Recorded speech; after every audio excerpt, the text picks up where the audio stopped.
Graça e paz, Deus abençoe a todos. Estamos de volta com o Sermão do Monte, manhã de domingo, e falamos dos evangelhos e transmitimos a palavra de Deus em Cristo Jesus. Dos textos selecionados para essa manhã, é o profeta Miqueias, o Salmo de número 15, a primeira carta de Paulo aos Coríntios, e agora o evangelho de Mateus no seu Sermão do Monte, que alguns ainda chamam de Sermão da Montanha, não importa o nome que você dê. Esse texto é uma exposição clara, sistemática, bastante transparente da interpretação de Cristo Jesus no papel da lei de Deus na vida do fiel, de maneira que o fiel a Deus seja também aquele apto a ingressar no reino de Deus. Algumas pessoas confundem e já confundiam naquele período. Havia um chamado proselitismo. O que é isso? De buscar pessoas para a sua fé, para a sua religião, preocupação com a quantidade, mas essas pessoas sempre colocadas numa condição nunca de plenamente irmãos. Normalmente eram chamados os prosélitos no judaísmo. O não-judeu que se convertia e passava a fazer parte da vida religiosa, da estrutura religiosa. Hoje nós temos não só hoje, né, a história do cristianismo, a história das igrejas, ela expõe muito abertamente algumas mudanças de tom, algumas mudanças de intenção e de propósito. O pregador do evangelho prega o evangelho de Jesus Cristo. Ele transmite a verdade de Deus para a salvação da humanidade. O caminho proposto por Deus é Jesus, o Cristo. É isso que nós acreditamos. Em dados momentos, as pessoas colocam, a princípio é de uma forma sutil, mas depois fica escancarado.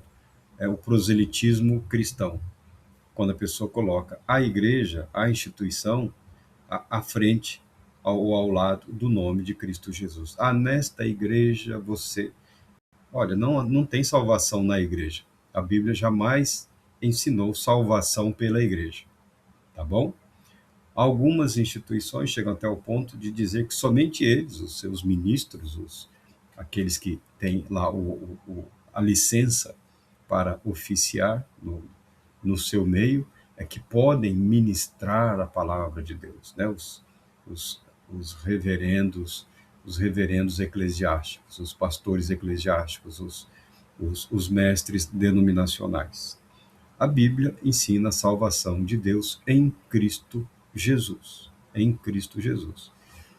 É claro que o pertencimento a uma igreja, a uma instituição, é muito importante na vida da grande maioria das pessoas. A questão de vida social, de vida espiritual, de auxílio mútuo, isso é importante, isso é fundamental.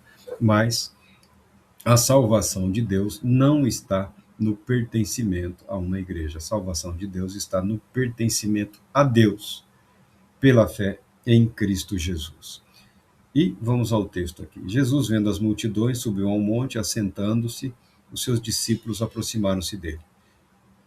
E Jesus, abrindo a boca, os ensinava, dizendo: Bem-aventurados os pobres em espírito, pois deles é o reino dos céus. Bem-aventurados os que choram, porque serão consolados. Bem-aventurados os humildes, porque herdarão a terra. As primeiras palavras de Jesus Cristo são um ataque ao orgulho, à soberba, à arrogância. Tá?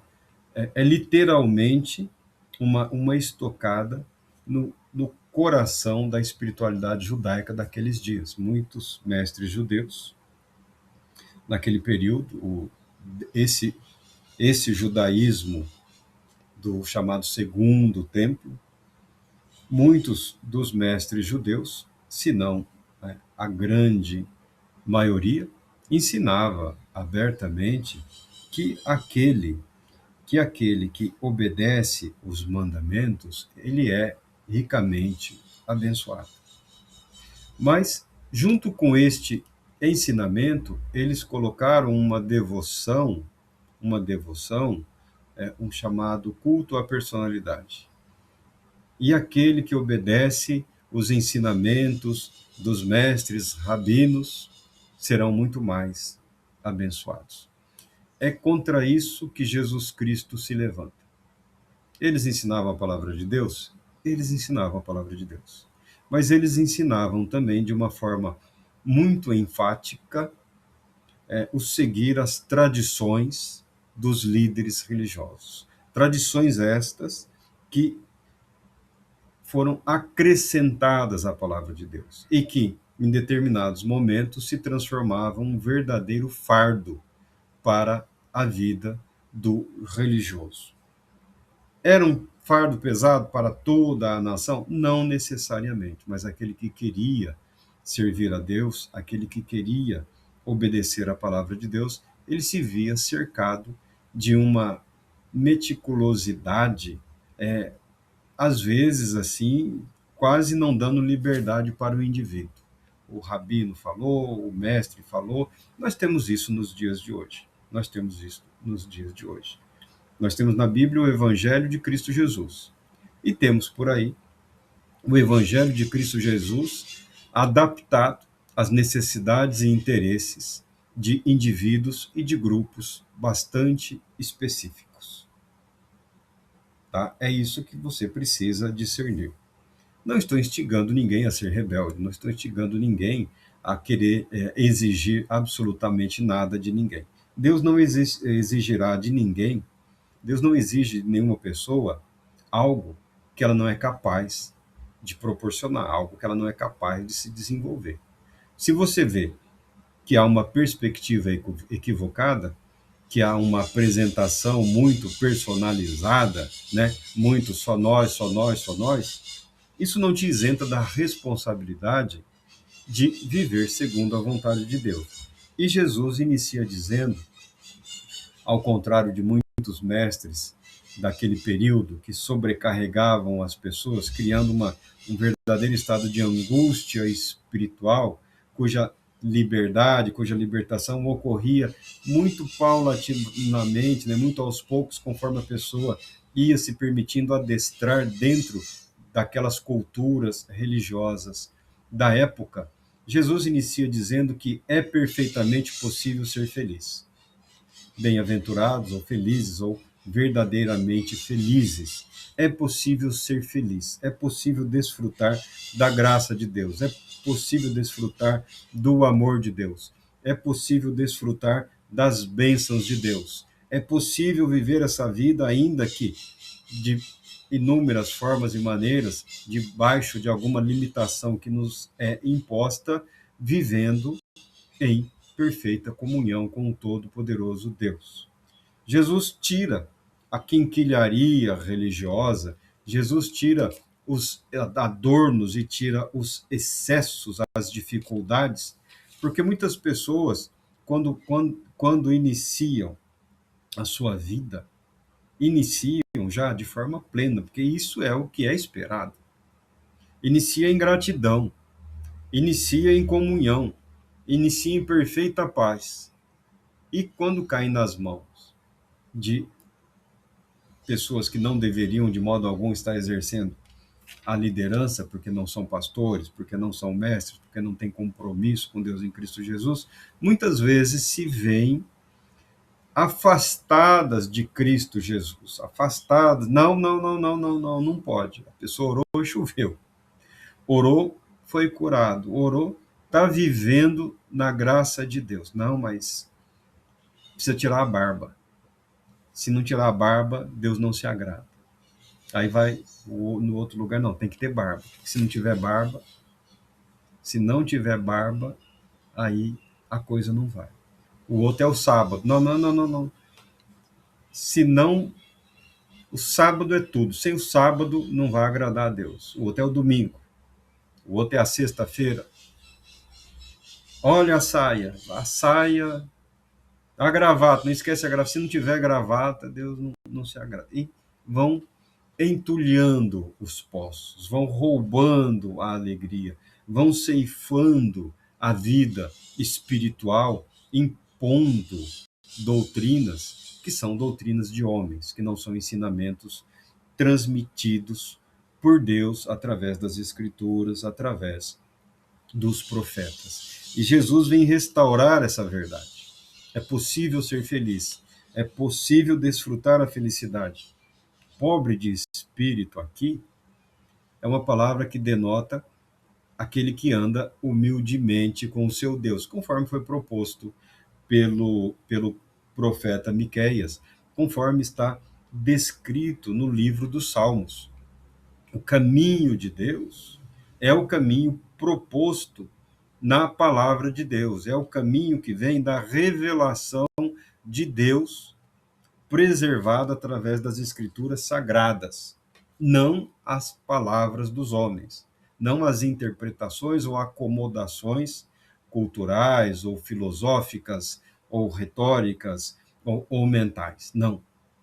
Então, as multidões se aproximam e Jesus, cercado pelos seus discípulos, fala: verdadeiramente felizes são esses que vêm a mim. Verdadeiramente felizes são esses que vêm para ouvir a palavra de Deus. Verdadeiramente felizes são esses que reconhecem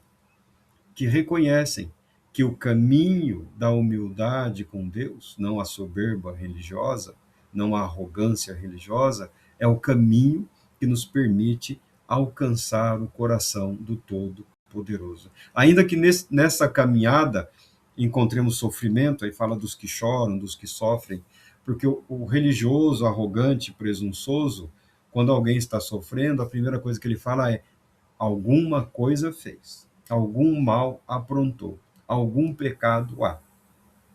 Essa pessoa é só um religioso profissional, vive de manipular as emoções e as circunstâncias, sempre procurando afastar as pessoas do amor de Deus em Cristo Jesus. Se há lágrimas, venha para Jesus. Se há lágrimas, pode se aproximar. Deus vai enxugar as suas lágrimas. Deus vai restaurar a sua alegria. Deus vai renovar a sua paz. Com Cristo Jesus, você existe. Você faz parte do rebanho de Deus. Bem-aventurados os humildes, porque herdarão a terra. A terra prometida, a terra em que a presença de Deus se fará plena, perfeita e abundante, não é necessariamente o estado político de Israel. É, primeiramente, o coração dos homens. As consequências disso, o próprio Deus se encarregará em realizar. Não precisa ficar preocupado. Deus sabe o que está fazendo. A herança eterna pertence a você pela fé. Não importa a sua etnia, não importa a sua cor, nesses momentos que volta, o Brasil é racista, é incrivelmente racista. E algumas pessoas, principalmente em lugares assim apequenados, cidades pequenas, cabeças pequenas, né, isso vem com uma força, porque eles se sentem atacados numa suposta dignidade de uma cor que, teoricamente, daria a eles direito a uma posição de domínio, de poder, como se os outros incomodassem, como se os outros atrapalhassem. Incompetentes, incapazes, preguiçosos, presunçosos e arrogantes. Há isso também no ambiente religioso, há isso também no ambiente espiritual. Aqueles que querem somente desfrutar e acreditam que, para que eles possam desfrutar do favor de Deus, ninguém mais pode fazer parte daquele círculo, daquele ambiente, daquele mundo. É só para eles. Esse é um ambiente no qual o evangelho, a verdade de Deus está sendo proclamada, tá? Um ambiente cheio de contornos raciais, influências políticas, socioculturais, um ambiente tão difícil quanto o ambiente que nós enfrentamos nos dias de hoje. Nisso a humanidade aí correu, desenvolveu, lutou, trabalhou, e o ser humano praticamente permanece estacionado sobre o ego, sobre a arrogância e sobre a vaidade. Jesus reconvida, porque toda a palavra de Deus é esse convite, reconvida a um viver humilde e piedoso diante de Deus, reconhecendo em Deus a plena suficiência para cumprir o que ele prometeu. Bem-aventurados os que têm fome e sede de justiça, porque serão fartos. A proclamação profética de que Deus fará justiça, de que Deus é justo juiz. As pessoas ansiosas, sedentas, que estão vendo o crescimento da maldade, das injustiças, das suas mais diversas formas e manifestações, que têm o seu coração sofrendo por isso. Você está no caminho certo. Permaneça no caminho de Deus, permaneça na palavra de Deus. Certamente você verá a manifestação da justiça de Deus na sua vida, na sua família, na vida daqueles que temem a Deus. Já foi dito pelos profetas. É chegado o momento, chegará o momento, e eu creio que ele já é chegado, em que Deus revelará a diferença entre o justo e o ímpio, entre o injusto, entre o que serve a Deus, entre o que segue a Deus e o que não serve a Deus. Se não está servindo a Deus, está servindo a si mesmo, movido por questões que não são do nosso interesse, que não agradam o coração de Deus. Não precisa ficar preocupado com o que você vê, com o que você ouve, com aconteceu isso, aconteceu aquilo. Não precisa ficar preocupado. Deus fará justiça. E não precisa ficar torcendo a favor nem contra absolutamente ninguém. Permita que o Espírito de Deus transforme a sua vida e te conduza em perfeita paz nesta caminhada. Bem-aventurados os misericordiosos, porque alcançarão misericórdia. Não adianta querer só para si e não ser capaz de demonstrar na vida dos outros. Para si, pede o perdão, pede a graça, pede a paz, pede a justificação, a misericórdia, a compaixão de Deus. Agora, manifeste isso em relação aos outros, ou ao próximo, como diz a palavra de Deus, ao não eu, e você certamente verá a abundância de bênçãos na sua vida. Bem-aventurados os limpos de coração, porque verão a Deus. É preciso, sim, permitirmos que a palavra de Deus e que o Espírito de Deus regularmente façam uma faxina, façam uma limpeza na nossa mente, no nosso coração, no nosso espírito, porque muitas pessoas têm deixado de lado a prática do pedido do perdão. Não, eu já sou perdoado. Amém. Glorificado seja o nome do Deus Todo-Poderoso, pela graça salvadora manifesta em Cristo Jesus, presente na sua vida, mas por via das dúvidas, como sugere a oração ensinada por Cristo Jesus. Uma vida perdoada não é uma vida isenta do erro, do pecado ou do fracasso. Uma vida perdoada é uma vida que reconhece em Deus o poder para perdoar, para resgatar, para restaurar e para conduzir além do pecado. Além do pecado. Se nós confessarmos os nossos pecados, João fala, ele é fiel e justo para nos purificar de todo o pecado. Não permita que ele cresça. Não permita, o pecado não precisa se agigantar na sua vida para que você se lance aos pés de Deus. Reconheça que essa semente aí, de vez em quando, brota alguma coisinha lá. Apresente-a para Deus, apresente-a a Cristo Jesus, para que o Espírito de Deus promova. O Espírito e a palavra purificam. O Espírito e a palavra santificam, para que o poder santificador de Deus se manifeste presente e constante na sua vida. Você não precisa viver esses altos e baixos, tá? Uma vida constante, uma vida tranquila, uma vida de paz é a vida de bênçãos propostas por Deus em Cristo Jesus. Bem-aventurados os pacificadores, porque serão chamados filhos de Deus. Está aí um grupo de pessoas que está fazendo muita falta no mundo. Está aí um grupo de pessoas, os pacificadores, que está fazendo muita falta nas igrejas. Porque terrorista é o que não falta neste mundo. Terrorista nas igrejas. Acusadores nas igrejas. Torturadores nas igrejas. Estão permitindo tudo, estão aplaudindo tudo, estão se comprometendo com tudo. Estão se comprometendo terrivelmente com o pecado, com o erro. Estão se comprometendo com o que é carnal, com o que é mundano, com o que é demoníaco. A necessidade há de que Deus levante pacificadores, porque em Cristo Jesus nós fomos conduzidos à pacificação, à paz com Deus. Nós somos herdeiros dessa mensagem. Nós somos herdeiros dessa verdade. E, como igreja de Deus em Cristo Jesus, precisamos aprender a viver essa verdade, a pacificação, não como sugere o mundo. Você mata metade, escraviza a outra metade e diz que criou a paz. Não. Aterroriza com bombas, com armas, com metralhadores. Não é a paz de Deus. Não, essa não é a paz de Deus. Essa, se for a paz, é a paz de Satanás, que é o terrorismo, que é o ódio, que é a matança. Nós precisamos aceitar a verdade de quem nós somos. E nós, falamos aqui nós brasileiros, amamos uma matança. Amamos uma matança. Falou em carnificina, tem gente aplaudindo, até nas igrejas. Até nas igrejas. Eu não acompanhei, mas me falaram, estão aplaudindo chacina. Estão aplaudindo o absurdo. Estão aplaudindo a injustiça. Estão aplaudindo o sangue derramado de forma contrária à palavra de Deus. De forma contrária, que Deus não permite, Deus não aceita o absurdo e a barbárie.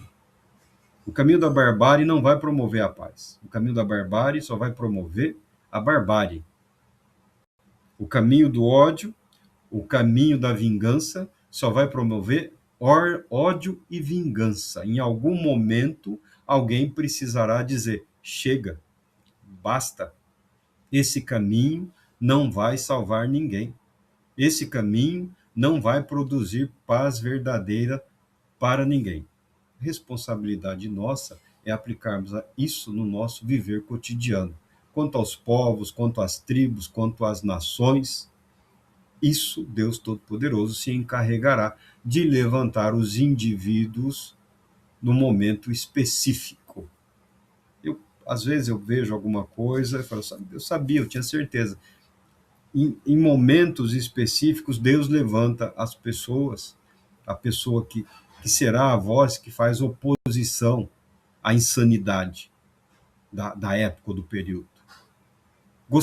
Ficaria muito feliz se a igreja estivesse produzindo esses homens, esses líderes. Mas, infelizmente, no momento, a igreja tem produzido lacaios, a igreja tem produzido cafajestes, a igreja tem produzido homens tomados de uma cobiça, de uma arrogância, de uma vaidade. Porque quando você quer reproduzir líderes segundo o líder, você está reproduzindo o pecado, a pecaminosidade e extrapolando aquilo, levando a um ponto sem limites. A vida em Cristo Jesus é aquela que tem a cruz como certeza, aquela que tem o Calvário como parte do caminho que não tem como ser evitado. O cristão é convidado a pegar a sua cruz e marchar em direção ao Calvário, com alegria, com alegria. Marco, a morte e a humilhação não são coisas boas. É claro que não são coisas boas. A morte não é boa, a humilhação não é boa, o sofrimento não é bom, mas faz parte da vida, está no caminho. Não adianta tentar fugir do Calvário. Não adianta tentar criar uma Disneylândia, uma ilha da fantasia. Isso não produz salvação. Isso não produz renovação. Isso não gera ação do Espírito Santo.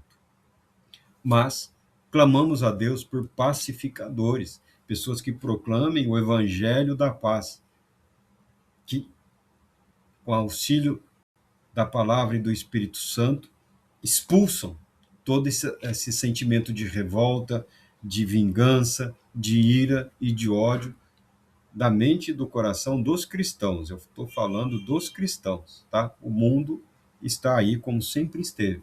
A preocupação é que no corpo de Cristo a situação está tão ruim, ou pior até, do que no mundão lá fora. Bem-aventurados os que sofrem perseguição por causa da justiça, porque deles é o reino dos céus. Bem-aventurados os que sofrem perseguição pela palavra da verdade. Bem-aventurados os que sofrem perseguição pela palavra da vida. Bem-aventurados os que sofrem perseguição pela palavra da vida eterna, pela palavra do reino de Deus, pela palavra de salvação. Tá? Bem-aventurados será você e eu. Bem-aventurados, Jesus está falando para os seus discípulos, para os seus apóstolos, para toda aquela multidão que o está ouvindo ali. Bem-aventurados são vocês. Vocês são verdadeiramente felizes. Quando, bem-aventurados sois vós, quando vos insultarem e perseguirem e mentindo disserem todo mal contra vós por minha causa. Não é bem-aventurado só porque sofreu. Não é bem-aventurado porque está sendo perseguido, porque está sendo injuriado, injustiçado. Quando? Pela palavra da justiça. Quando? Pela palavra da verdade. Quando? Por amor a Cristo Jesus. Tenha certeza, exultai e alegrai. Ou seja, alegrem-se. Pode ficar feliz. Pode ficar feliz.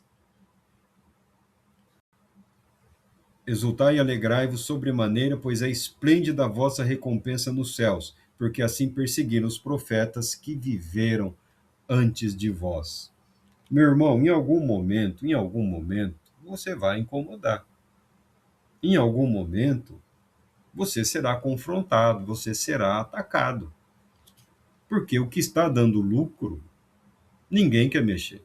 O que está gerando status, o que está produzindo riquezas, ainda que mundanas, o que está produzindo ascensão social, o que está produzindo acesso à mídia, ninguém quer mudar. Se você falar, você vai dizer, mas agora que chegou a minha vez, você está tentando me boicotar? Você quer boicotar a minha vida? Você quer boicotar o meu sucesso? Agora, é dele, né? Você quer boicotar o meu ministério? É tudo dele, é tudo meu, meu, meu, meu, meu. Não é uma questão de boicotar ninguém. É uma questão de viver de acordo com a verdade. Agora, se você quiser experimentar a bênção de Deus, vivendo de acordo com a verdade, você vai receber insulto. Deixa de ser trouxa, deixa de ser palhaço. Acorda. Ninguém se importa, ninguém liga. Cuida de você. Cuida dos seus. Pode pegar, ninguém liga. Tem sobrando.